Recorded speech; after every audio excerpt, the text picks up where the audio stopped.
Okay, going back to what makes a photo interesting. If you take tons and tons of photos, and I recommend that when you find something interesting, you take as many photos of it as you possibly can. Part of what can make an interesting photo is that you either have really impeccable timing or you get lucky or both. And so the more photos you take, the higher chance you have of getting a good one. So take lots and lots and lots. And for these assignments, I'm serious when I say that you should probably take hundreds, if not thousands of photos for these assignments and handpick the ones that are the best. Because here I can tell you that I probably took a whole bunch of photos and none of them were that interesting except this one. This one just happened to be, I think, the best overall combination of everything, and I think it made, in the end, a reasonably successful photo. So, keepers. So you do need to make sure that you take a lot of photos, and out of that you will have a subset of them that are good to keep, and we call those in the photographic world keepers. And in fact, you guys know what chimping is? Ever heard of this? Okay. So, and I know all of you have done this. If you've touched a digital camera, you take a photo and you look at it and you go, ooh, ooh, ooh, like that. That is chimping, okay? So, don't go overboard with the chimping, please, especially in public. I laugh every time I see it. And in fact, I think one of the things that I recommend doing is that you turn off the screen, especially on an SLR. They usually will show you the photo that you just took for a second or two after you took it. Turn that off. Don't waste the battery. Just keep taking photos and then review the photos later, because I guarantee that how the photo looks on your camera is not going to look the same as when you bring it on your computer screen. It's going to, when it's on the bigger screen, you're going to say, oh, that looks a lot worse than I thought it did on the camera. So keep shooting. Well, you should review. The screen is very useful. You should review it. But I'm just saying, as a general rule, don't chimp too much. I think if you have not seen it also, I feel like I'm going over everything that I'm going to be talking about this semester. I'm not going to have anything else to talk about, but don't worry, I always find something. But if you want to see interesting photos, go to boston.com's The Big Picture. Just Google for it and find it.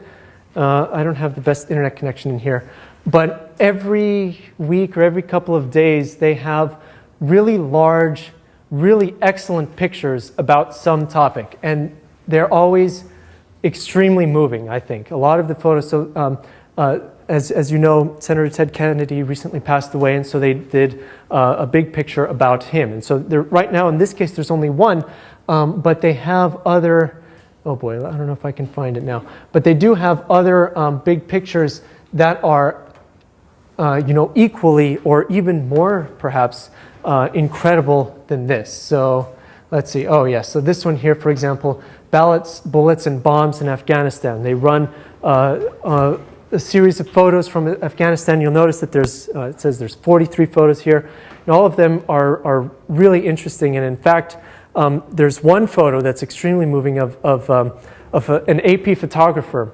that was nearby when a car bomb blast went off, and he unfortunately lost his foot, but on a gurney he was still taking photos, and there's a photo of him on a gurney still taking photos, and it's incredible. It's just an incredible picture, and I really recommend this website, not only to see interesting photos, but to look at the style and see how people are taking these photos. And this stuff, no matter how good of a photographer you get, you should never become so cocky as to look at a photo that's something like this and say that it's imperfect or that it's bad, because there may be imperfections, but it conveys something, and that is what these photos are meant to do, I think. So without, we could spend lectures talking about the photos at the big picture, but instead I'll leave that as an assignment for home.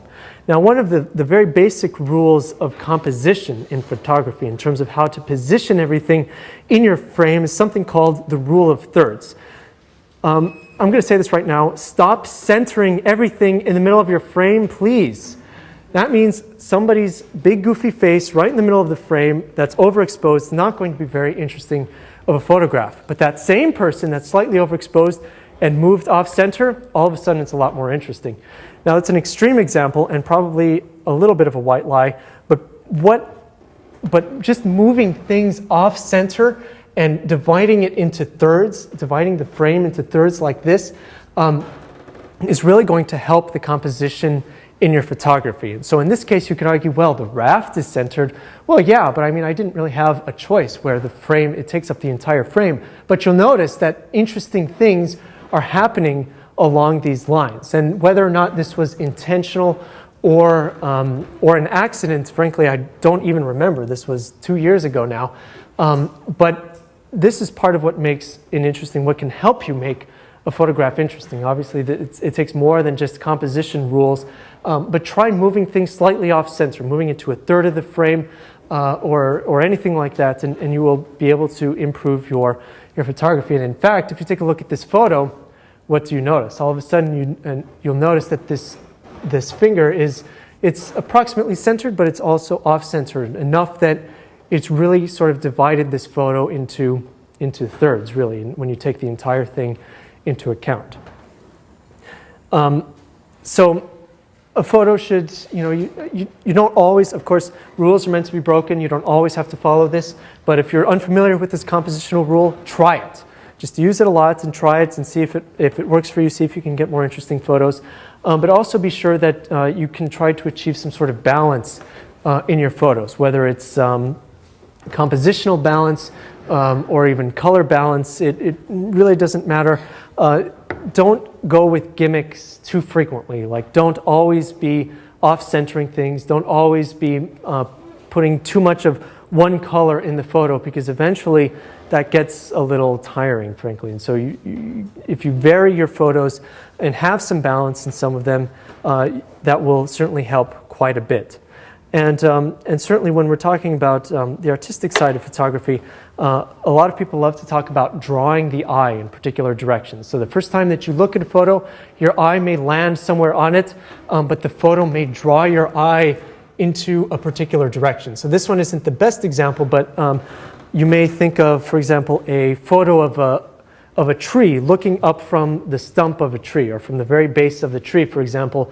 That sort of photo is drawing your eye up the tree and towards the top there. So that's just one example of drawing the eye. And so, I mean, there's so many of these rules and all of these other things, but frankly, I think that as long as you try different things, experiment with different things, and begin to develop your own style, which could frankly take years or maybe a shorter amount of time, then that's when you will really start to get into the flow of photography and really start to get a knack for it.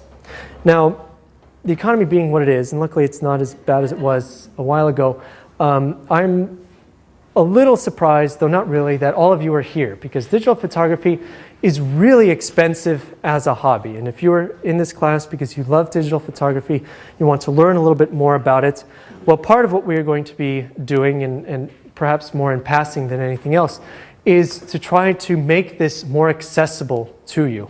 So I mentioned before that one of the things that you shouldn't do is to purchase a digital camera body that's new. And that's especially true if you're going to buy an SLR. I recommend buying a used camera body that is maybe 1 or 2 notches above what you would have bought new. So for example, if you are looking at the Canon line of digital cameras, you might have noticed the Digital Rebel, which is sort of the basic entry-level digital camera into Canon's SLR line.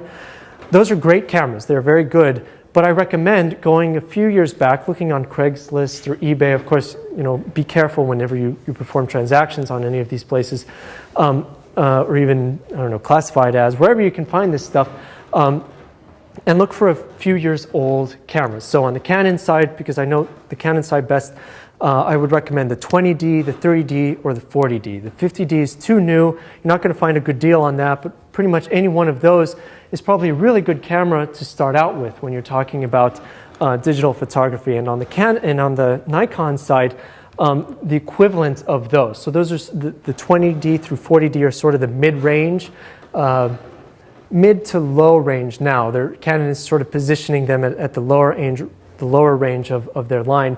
But still, they have the best bang for your buck in terms of the image quality, the features, and it's basically enough camera for you to grow into. Whereas the Rebel line is definitely a lot more basic. And it's not, of course, to say that the Rebel is inferior of a camera, but it has several features that you may, throughout this semester, find are limiting you in some way, and so that you may grow out of it more quickly than you would one of these mid-range cameras. So my advice is to spend most of your money on lenses, because these lenses are pricey, let me tell you. They are very expensive, and you will want to, you don't want to buy a super nice camera and put a really crappy lens on front of it. You're going to be doing yourself and your camera a disservice. But in terms of lenses, what did I do with that one?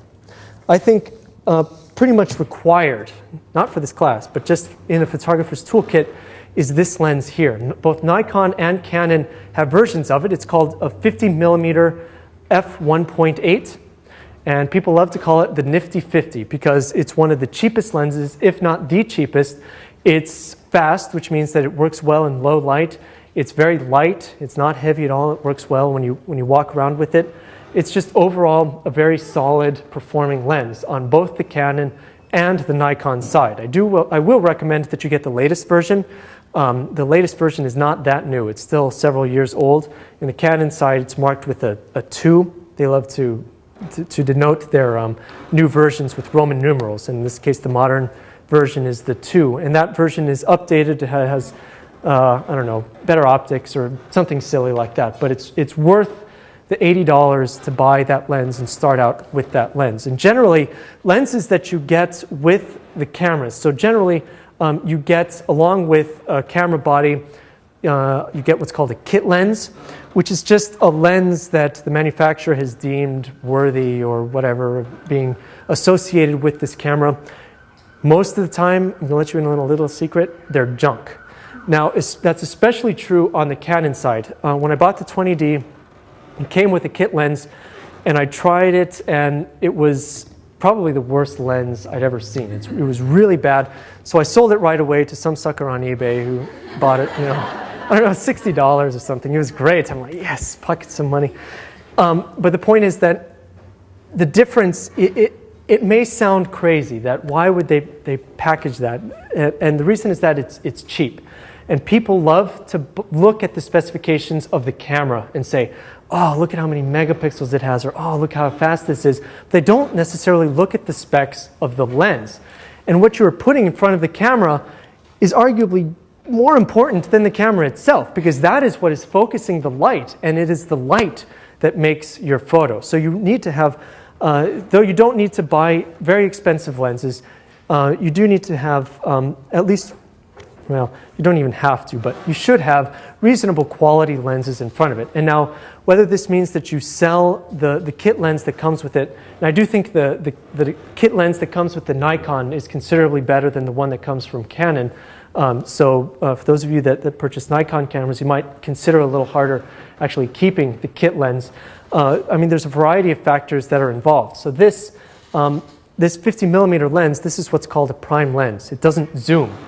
And that may sound like a big deal, but what you get in exchange is how light it is, how cheap it is, and also how bright it is. You can use this in very, very dark areas, and you will be amazed at the photos you get, especially compared to the kit lens, where the camera, it just is not transmitting as much light. In fact, it's transmitting, let's see, 1, 2, 3, it's probably about 8 times less light, or maybe even less, compared to this lens at the same focal length, at 50mm. And so when I'm talking about these lenses being terrible, that's one of the things, but the other thing is just the optical quality, how good the color is when the light is being transmitted to the camera, how geometrically correct the scene is when it's being transmitted. And we'll look at all of these things in more detail, especially in the optics lecture, but prime lenses in general will do a better job at all of these things than zoom lenses will. You usually have to spend more money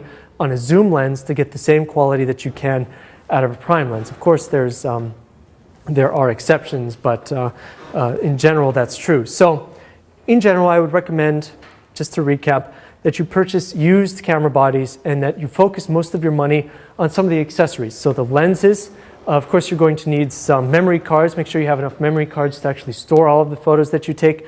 And good camera cases. So I mentioned this one here. I have another one that I like, and I'll show you in just a minute, just to give you an idea of what I think is reasonable for a camera case. Yes, is there a question? Is there any downside to image stabilization and also image stabilization built into the camera versus the lens? Is there a downside to image stabilization in the camera versus in the lens?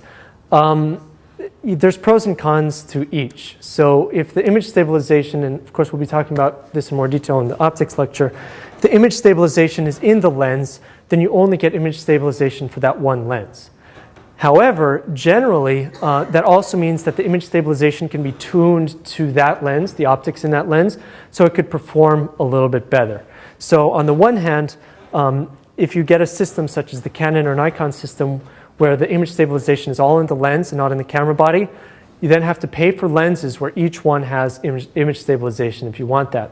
On the other hand, we can make the argument that the image stabilization works a lot better on the whole than in the system that only has it in the body. So just like everything else, there's pros and cons. I mean, I can't even say that I would recommend one over the other. I think that other factors are more important when deciding on a camera system, such as price and availability of lenses and a variety of other factors before using that as a way to consider. For example, I think, is it the Sony? Well, there's maybe the Pentax. I forget which. There's some manufacturer that puts image stabilization in the body, which means it's available for all the lenses rather than in the lens itself. Is there another question? No, it's Sony. Oh, it is Sony? Oh, okay. All right. So Sony then. So yeah, and Sony, like I mentioned earlier, they do have, they've frankly astounded the world with how cheap some of their full-frame digital cameras are. And that's all well and good, except you'll probably in the end pay more for lenses that you would buy on the Canon or Nikon side.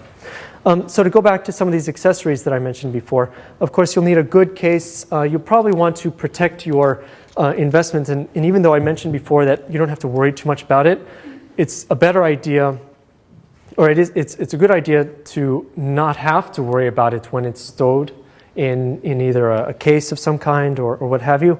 And so I think hard cases are wonderful, but they are, they're pretty limiting because they are hard cases. Other types of cases that I like are from Crumpler. So this one looks pretty big, but this can store a whole bunch of junk. I can tell you this, pretty much everything that you see here except the tripods fit into this case. And it's really nice because I can then carry around a lot of equipment with me, and it doesn't really look like a camera bag, even though on the inside it is definitely designed for photographers.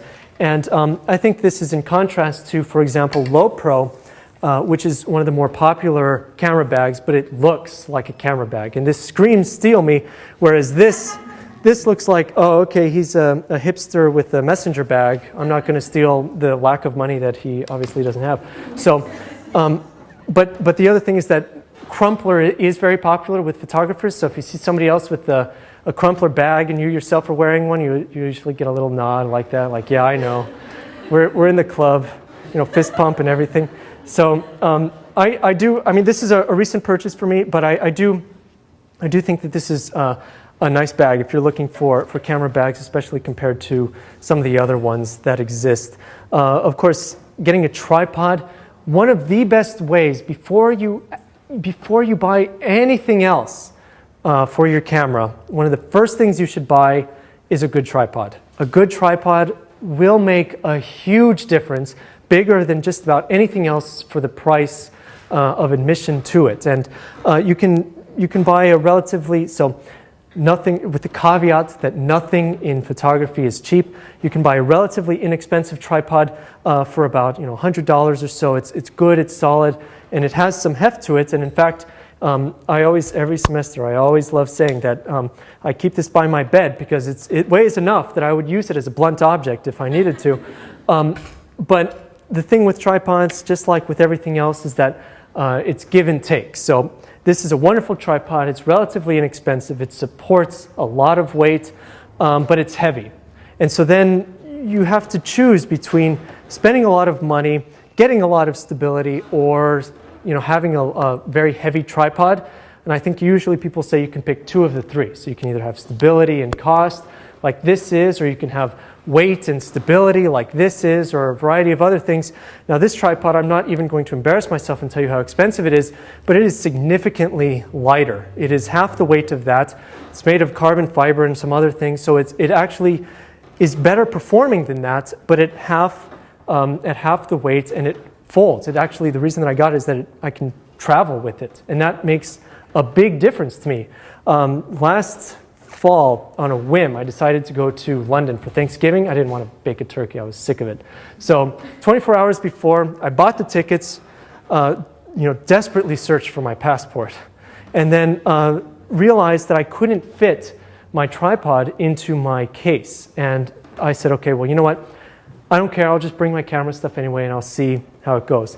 And if any of you have been to England at the end of November, you probably know what I'm going to say next, and that it was miserable. It was rainy, it was cloudy, no sunny days, and not one photo that I took did I like. And I was so upset with myself that I got this great deal over there, but I just couldn't take any photos that I wanted to. And so that starts the seed of this is how it always works. When you get into photography, you're like, oh, if I had that one thing, I could have taken all these photos. And so that's when things start to get really expensive for you. And so let me warn you right now, there's two ways to combat that. You either don't take photos or you don't earn an income. Then you won't have to worry about it at all. But anyway, so it is something that you have to watch out for, to not go overboard unless it's something that means that you could always justify something that you must have, but so it's hard for me to figure out how to say that exactly. But be reasonable with these expenditures. But having this tripod, something like this to begin with, where even though it's a little bit heavier, and you still can carry it around, and it really does mean the difference between getting the photo and not getting the photo, especially when we're talking about tripods. In general, I would recommend to stay away from the types of tripods you would find in like Best Buy or something like that. Go to a more reputable camera shop like Calumet, for example, which is near the Cambridge Side Galleria on Bent Street and 1st or 2nd, something around that. And they have a bunch of tripods on display. You can bring your camera, put it on there, and you will instantly feel the difference of how stable it is, how well controlled it is, and a variety of other things. And so, though you don't have to break the bank to buy some fancy carbon fiber tripod, do get a quality tripod. And of course, again, I want to make clear that it's not required for this class, but you will be much happier with the results of your photos if you spend a little bit of money and get something that's quality versus literally a $10 or $20 tripod that comes from Best Buy. And I will warn you that if you do decide to get something from Best Buy and you put a camera, an SLR camera on it, and if the lens has any heft to it at all, so anything other than the 50 millimeter basically, it's going to, usually you have like a little lever here that you screw and tighten to make it stay put. Eventually that's going to strip and it won't support the photo at all, and it will be as if you don't even have a tripod. So usually, as with most things, you pay what you get for, but in the photographic world, you can easily overpay and pay for something that you don't really need. So with all of that said, this is an expensive hobby, yes, but there are quite a few things you can actually do yourself. So tripod, you can try to mimic that if you have a stable surface like a table, for example.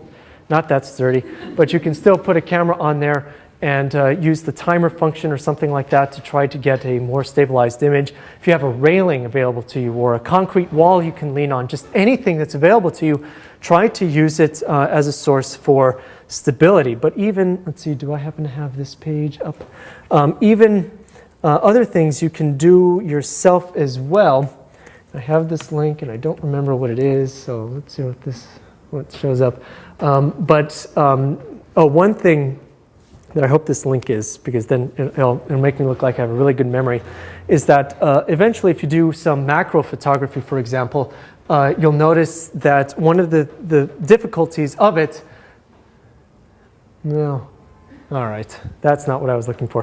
One of the difficulties of macro photography is getting enough light to the subject. When you get really close to it, it becomes too dark. It becomes very hard to get a good photo. And so usually you need a good flash. But you can't just use the flash that's on the camera body, because when you're so close to a subject, your lens is going to sort of block the light that's emitted from your flash. And so they have this really fancy flash technology called a flash ring. And it's basically a ring that hangs around the front of your lens. And it just emits light just right around your lens. And it's great. It's perfect for macro photography. But camera manufacturers, knowing that they can overcharge for this stuff, they do, when you really could make that yourself. And there's a variety of online tutorials that help you make one of these things yourself. And some of these things, whenever we run across something that you can do it yourself that we think is useful, we will in fact put it on the course website under resources.